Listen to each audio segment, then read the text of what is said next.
Hey guys, how's it going? This is Coach Justin Lam here. I'm here with Dr. Carrie Lam as well. Today we're going to talk to you about foods that have an effect on your mood and specifically have an effect on your anxiousness and on your nervousness inside your body. We're going to go through 5 foods that are going to help calm your body down and help reduce that anxious feeling, and then we're going to go through 5 foods that you should avoid because they can make you feel more anxious. All right, so now food number 1 that helps really calm your body down, we have chamomile tea. Chamomile tea is so soothing. You usually see it in a lot of sleepy time teas. It's because chamomile has been shown to really just calm your nerves down, calm your system down. So if you wanted to try the tea, you just boil some of the flowers, the chamomile flowers, or you can buy it from the store and just drink it right before you go to sleep. But just know that it can also make you go to the bathroom a little more at nighttime. So having a balance there is very important. Yeah, I like chamomile tea a lot. One of the things I like to add into that as well, some essential oils that can really help calm your body down. I think you really like to use lavender. Yeah, so lavender is great for aromatherapy, but also even just relaxing if you massage it into your neck, into your shoulders, and that will kind of help calm your nervousness and your symptoms of doom or panic down. If you breathe it in through a diffuser, that would also be really good. So that's number 2, lavender. Number 3 also can be rosemary, which is also, just an herb that you can eat, but also it's a great essential oil that you can put in a diffuser, and it also helps to calm you down. Put it in your pillow if it helps you sleep and if it helps calm you down. Yeah, I love the smell of rosemary. Actually, putting it in the pillow, I like that tip a lot. Yeah. Okay, next up is eating more protein for your breakfast. Yeah, so why does eating more protein in breakfast help calm your system down?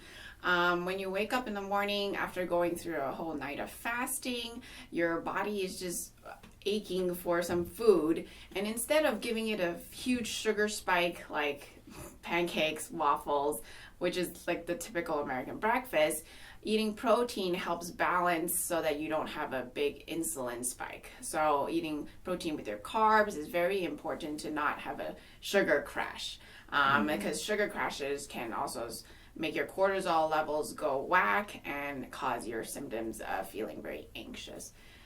Protein with all your meals, not only breakfast, is very important. Yeah. So any suggestions for like a good protein for breakfast? Oh yeah, so let's say you eat a banana, you can have, peanut butter or almond butter or some kind of nut butter with it, or you can eat eggs with your breakfast. That's always good. I also like avocados. Any good fat or good proteins or nuts is really good. All right, excellent. You're making me hungry. It's yummy. All right, the last one, number 5, we have kind of bleeds into 5 foods to avoid as well, is actually omega-3s and omega-6s. You want to talk a little bit more about that? Yeah, so the ratio of omega-3s to omega-6 is very important in inflammation. Omega-3s can be found like in good fish, freshwater fish oil, flaxseed oil, flax seeds, chia seeds. Omega-3s are anti-inflammatory, so you want to have more of that. And versus omega-6s, you want to have less of, and those can be found in, meats or certain oils, and that ratio is very important. So more omega-3s, less omega-6s. All right, yeah, so omega-6s was one of our first foods to avoid. Moving on to our second one now is alcohol. Yeah. Alcohol is very, very hard on your system, and a lot of people actually, they feel like it's supposed to calm them down when they drink alcohol. You feel kind of jittery when you drink alcohol. It suppresses your nerves, but really your body has to metabolize all that alcohol in your liver.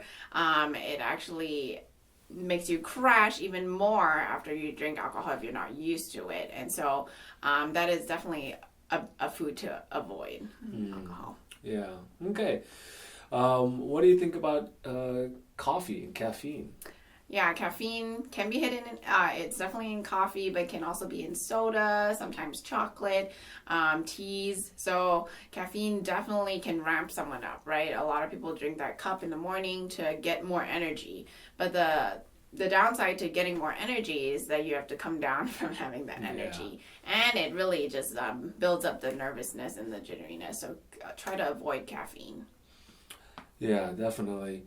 Now, just a word of caution, if you have been drinking coffee for a while, your body kind of gets used to the caffeine, so don't try and stop abruptly. Right. You can get withdrawals if you stop taking caffeine too quickly into your system. Right, it's wise to wean off. Yeah, all right. Now, food number 4 to avoid is simple carbs and sugars. Yeah. We kind of touched about that when we talked about protein, because the simple carbs, the sugars that you're putting into you, you burn real quick. It gives you the instant energy rush. But with that instant energy rush, it also comes with the feelings of anxiety and the insulin spike. So in order to prevent them from happening, eat it with protein or have less simple carbs and more complex carbs, like more vegetables and fibrous foods. Okay. All right, and finally coming down to number 5 on our foods to avoid for anxiousness and panic and nervousness is food additives. Yeah, nowadays everything has lots and lots of additives, whether it's the pesticides, whether it's dyes or preservatives. Those additives get built up in your body, and sometimes they become toxic and you can't clear them out. So when you have all these toxins and you can't clear out, you just feel very congested. You feel not clean, and that's why you might have these feelings of anxiety and nervousness and jitteriness when you keep taking in those types of foods or even additional supplements, you aren't able to process them, and that's where your feelings might come in. And so eat organic, eat a natural as much as you can, and plant-based. That's also very good in order to not get those preservatives and additives into you. All right, thanks a lot, Dr. Carey. So we've gone through 5 foods that really help calm your body down and another 5 foods that you want to avoid. If you have any other foods that you know of that can be really beneficial for this topic, make sure you leave them below in the comments. If you really enjoyed this video, make sure you subscribe or follow us on all our platforms as well. This is Coach Justin signing off and empowering you to take control of your health.